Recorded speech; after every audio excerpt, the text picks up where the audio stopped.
நண்பர்கள் அனைவருக்கும் வணக்கம். ஸோ இந்த வீடியோ முழுக்க முழுக்க விவசாயம் சம்மந்தமானது தான் மக்களே. அதாவது நம்ம சாப்பிட்ற அரிசி, நெல் இதெல்லாம் இருக்குல்ல, அதை எப்படி ஸ்டோர் பண்ணுறாங்க, என்னென்ன ப்ராசஸ் பண்ணி அதை வந்து அரிசி ஆக்குறாங்க அப்படிங்கிறத நம்ம இதில் பார்க்க போகிறோம். ஸோ வீடியோவை ஸ்கிப் பண்ணாமல் ஃபுல்லாக பாருங்கள். இந்த வீடியோ உங்களுக்கு நல்ல ரெஃப்ரெஷ்மெண்ட்டாக இருக்கும்.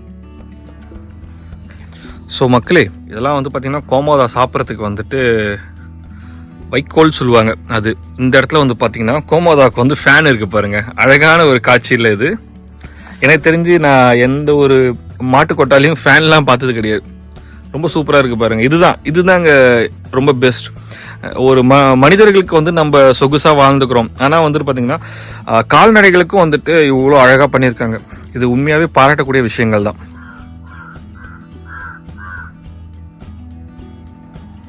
இந்த இடத்துல வந்து பார்த்திங்கன்னா ஒரு சூப்பரான விஷயம் இருக்குது. இது என்னன்னு கெஸ் பண்ண முடியுதான்னு பாருங்கள். இந்த ஒரு பாக்ஸ் மாதிரி அமைப்பு, அப்புறம் 1 2 3 நிறைய பேர் வந்துட்டு இந்நேரம் கண்டுபிடிச்சிருப்பீங்க. அப்படி தெரியாதவங்களுக்கு வந்து சொல்கிறேன். இது வந்து பார்த்தீங்கன்னா தொம்பன்னு சொல்லுவாங்க. சில பேர் வந்துட்டு என்ன பண்ணுவாங்கன்னா இது வந்துட்டு நெல் தேங்கு கிடங்குன்னு சொல்லுவாங்க. அது போல் ஒவ்வொரு ஊருக்கு ஏற்ற போல் ஒவ்வொரு பேர் இருக்கும். பட் இதை வந்து பார்த்தீங்கன்னா ஒன்றுத்துக்கு மேலே ஒன்று வந்து அடிக்க வச்சு ஒரு பாக்ஸ், பெரிய ஒரு பாக்ஸ் போல ஆக்கிடுவாங்க. அது உங்களுக்கு நான் காட்டுறேன். இதோட பயன் என்னன்னு பார்த்தீங்கன்னா இதில் வந்து நெல் சேகரித்து வைப்பாங்க. அதை உங்களுக்கு காட்டுறேன் பாருங்க. இங்கே பார்த்தீங்களா, இதுதான் வந்துட்டு தொம்பன்னு சொல்லுவாங்க. இதில் லேயராக இருக்குது பார்த்தீங்களா, 1 2 3 4 5. இது வந்து பார்த்தீங்கன்னா ஒவ்வொரு ட்ரேவாக கைட்டலாம். இதில் தான் வந்து நெல்லுலாம் சேகரித்து வைப்பாங்க. இதுக்கு பக்கத்தில் பார்த்தீங்கன்னா அதோட சின்னது ஒன்று இருக்குது பாருங்கள். ஸோ இப்போ மாடல் டேஸில் வந்துட்டு நிறைய ஸ்டோரேஜ்லாம் வந்திருக்கு நமக்கு. ஆனால் இதெல்லாம் வந்து பார்த்தீங்கன்னா அந்த காலத்தில் இந்த சென்ஸ் வந்து பார்த்தீங்கன்னா ரொம்ப பழமையான ஒரு காலத்துலேருந்து இதெல்லாம் வந்துட்டு பண்ணிகிட்டு இருக்காங்க. ஒரு சில திரைப்படங்களில் கூட நீங்கள் இதை பார்க்கலாம். இந்த ஒளியிலே அப்படின்னு ஒரு சாங் ஒன்று வரும், பார்த்துருக்கீங்களா? அந்த சாங்கில் கூட வந்து பார்த்தீங்கன்னா இதுலேருந்து ஒருத்தர், அந்த ஹீரோ வந்து நெல் எடுத்து வெளில கொட்டுவாங்க. அழகின்னு நினைக்கிற அந்த படம் பேர். நம்ம கோபுரங்களில் வந்து பார்த்தீங்கன்னா நெல்லுலாம் வந்துட்டு அந்த கலசத்தில் வந்துட்டு வச்சுருப்பாங்க. நெல் மட்டும் இல்லை, அதோட சேர்ந்து நிறைய தானியங்கள்லாம் வச்சுருப்பாங்க. அதுக்கு ரீசன் என்னன்னு பார்த்தீங்கன்னா அது ஒரு ஸ்டோரேஜ் தான். பல விஷயங்கள் சொல்லுவாங்க, பட் எனக்கு தெரிஞ்ச விஷயங்களை நான் சொல்கிறேன். ஸோ அதெல்லாம் சேகரித்து வச்சா அதோட ஆயுட்காலம் வந்து பார்த்தீங்கன்னா ஒரு 12 வருஷம். ஓகேவா? அந்த 12 வருஷத்துல எனக்கு மேல ஒரு வண்டு பறந்துகிட்டே இருக்கு மக்களே. இதுக்குள்ளதான் அந்த வண்டு போச்சு. ஓகே, 12 வருஷத்துக்கு ஒரு தடவை வந்துட்டு அதுல இருக்க எல்லாத்தையும் வந்து சேஞ்ச் பண்ணுவாங்க.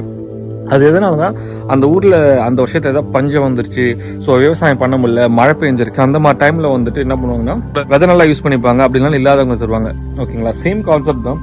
இது நம்ம தேக்கி வைக்கிறது வந்து பாத்தீங்கன்னா அந்த 1 வருஷம் 2 வருஷம் இந்த வீட்டுக்கு தேவையான அரிசி இது எல்லாமே வந்து பார்த்தீங்கன்னா இதுலேருந்துலாம் எடுத்துப்பாங்க.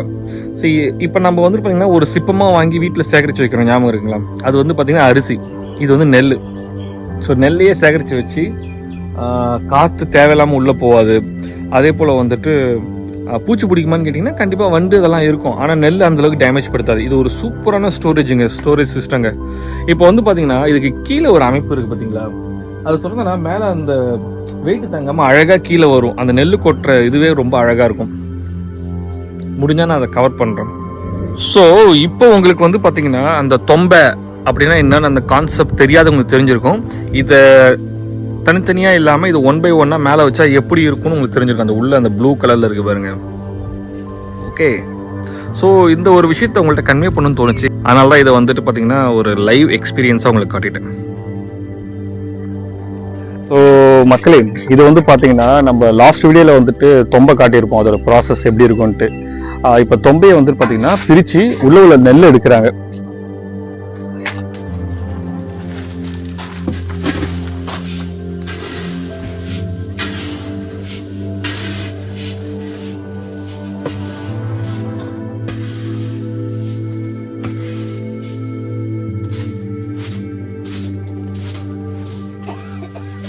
இது உரமே இல்லாம விளைஞ்ச நெல் இதெல்லாம்.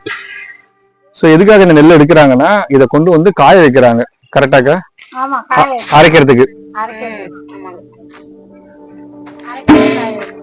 ஓகே, இந்த நெல்லெல்லாம் எடுத்து இப்போ வந்துட்டு காய வச்சு அதுக்கப்புறம் இதை அரைக்கிற ப்ராசஸ் போகுது.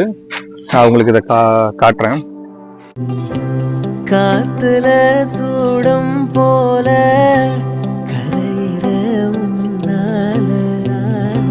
காத்துல சூடும் போல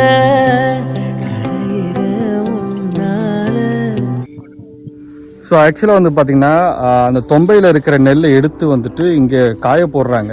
ஸோ இதுக்கான ப்ராசஸ், ஏன் இதை பண்ணுறாங்க, இதை பண்ணுறதுனால என்ன பெனிஃபிட், இது வந்து உரம் கலக்காத நெல், இதை பற்றின எக்ஸ்ப்ளனேஷன் தான் இதுக்கு அப்புறம் வரப்போகிற கிளிப்பில் நீங்கள் பார்க்க போகிறீங்க. கண்டிப்பாக இது யூஸ்ஃபுல்லாக இருக்கும். ஸோ ஸ்கிப் பண்ணாமல் பாருங்கள். அதாவது பார்த்தீங்கன்னா இப்போ வந்து நம்ம இயற்கை முறையில் விளைய வச்ச நெல்லை காய வச்சு அவியலுக்காக காய போடுது. இது வந்து அமாவாசை இல்லை 2-3 அமாவாசைக்கு ஒரு தடவையாவது காய போட்டு காய்ச்சல் போட்டு எடுத்து வைக்கணும். இப்போ காய்ச்சலுக்காக எடுத்து போட்டுருக்காங்க. இது வந்து டிபிடி ரகம், இது வந்து சோனா மசூரி ரகம். இது கொஞ்சம் தூத்த வேண்டியது பாக்கி இருக்குது, அதனால தூத்திட்டு எடுத்து வைப்போம். இது இயற்கை முறையில் என்ன பண்ணால் இப்போ பார்த்தீங்கன்னா வயல் ஃபுல்லாக வந்து எரு கலைச்சிருக்கு, அப்புறம் சாணி கோமி எல்லாம் போட்டிருக்கு. ஸோ பஞ்சகவியா அந்த மாதிரி விஷயங்களை தான் நம்ம வந்து இயற்கை பொருள் போட்டு தான் பண்ணுறோம். கெமிக்கல் உரங்கள் இல்லாமல், கெமிக்கல் பூச்சி மருந்து இல்லாமல் செய்யறதுக்காக மெனக்கட்டி செஞ்சுட்டு இருக்கு. இன்னொன்று நம்ம வந்து ஏன் இந்த மாதிரி நெல்லை மெனக்கட்டி வெயிலில் போட்டு செஞ்சுட்டு இருக்கோன்னா ஆளுங்கெல்லாம் வச்சு 700-800 கொடுத்தா அழகாக ஒரு மஞ்சள் பயில கிடைச்சிடும் 25 கிலோ அரிசி. ஆனால் அதோட ப்ராசஸிங் வந்து கொஞ்சம் நமக்கு சௌரியப்பட்ட மாதிரி இருக்காது, கெமிக்கல் இல்லாமல் ப்ராசஸ் பண்ண மாட்டேன்றாங்கன்ட்டு. நமக்கு வந்து இந்த மாதிரி வந்து நம்மளே வந்து நெல்லை வாங்கி விவசாயிட்டேருந்து வாங்கி சிலது நம்மளே உற்பத்தியும் பண்ணியிருக்குது. அந்த நெல் போன 2 வருஷம் மாதிரி வாங்கின நெல் அதை வந்து காய போட்டு அதை இனிமேல் அவியல் போடணும். அவியல் போட்டு அதுக்கப்புறம் ரைஸ் மில்லில் கொண்டு போய் கொடுத்து அரைச்சி ஒரு 6 மாதத்துக்கு 3 மாதத்துக்கு வர மாதிரி வீட்டில் சேர்த்து வச்சுக்கிறோம். இதான் அப்புறம் எல்லாம் பார்த்தீங்கன்னா இப்போ ஊரில் இருக்கவங்க, கிராமத்தில் இருக்கவங்களாம் வந்து உதவி செய்கிறாங்க. அதெல்லாம் செஞ்சனால தான் இன்னைக்கு இதில் பார்த்தீங்கன்னா யார் வந்து இளைஞர்கள் இருக்காங்க பார்த்தீங்கன்னா எல்லாம் ஏஜ்டு பர்சன், ஒரு 40 வயசுக்கு மேலே இருக்கவங்க தான் இருக்காங்க. சின்ன பசங்க எல்லாம் இந்த மாதிரி விஷயத்தெல்லாம் கற்றுக்கிட்டா தான் அடுத்த வேலைக்கு நமக்கு வந்து சாப்பாடு நல்லா தான் கிடைக்கும். அதாவது வந்து நெல்லை வந்து அப்படியே பச்சை நெல்லை வந்து அப்படியே வந்து மிஷினில் கொடுத்து அரைச்சோம்னா அது பச்சரிசி.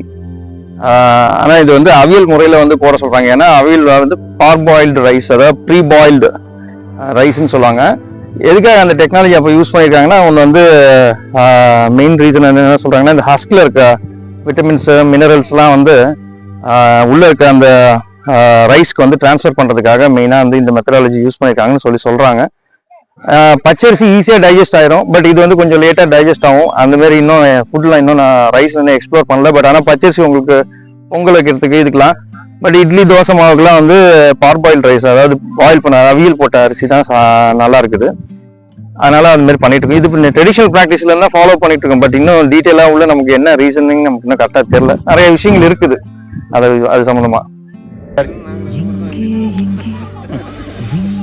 அதுமே உண்மைதான். பகல் வானிலே கருக்கானா என்ன சொல்றீங்க? கருக்கு இந்த வெள்ள வெள்ளையா இருக்குல்ல, அது ஓடி அடிவானிலே